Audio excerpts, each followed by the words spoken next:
Hyderabad style green chicken prepare చేసుకోవడం కోసం 750 grams chicken తీసుకొని శుభ్రంగా కడిగి అందులో 1 టీ స్పూన్ పసుపు, కొద్దిగా ఉప్పు, అరచెక్క నిమ్మరసం, 8 నుంచి 10 వరకు మిరియాల్ని దంచి పౌడర్లా చేసి వేసుకోవాలి. ఇందులోనే అరకప్పు పెరుగు కూడా వేసుకొని శుభ్రంగా కలుపుకోవాలి.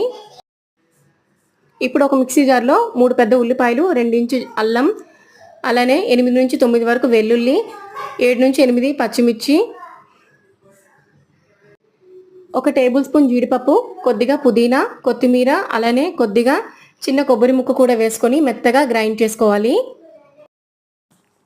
ఇలా గ్రైండ్ చేసిన పేస్ట్ని కూడా చికెన్లో వేసుకొని బాగా కలిపి 1 గంట సేపు మ్యారినేట్ చేసుకోవాలి.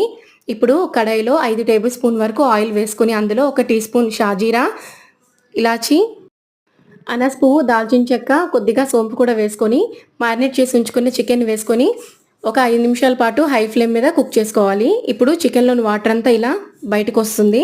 ఒకసారి బాగా కలుపుకొని 1 టీ స్పూన్ వరకు ధనియాల పొడి, 2 టీ స్పూన్ చికెన్ మసాలా వేసుకొని బాగా కలుపుకోవాలి. అంతేనండి, గ్రీన్ చికెన్ రెడీ అయిపోయింది.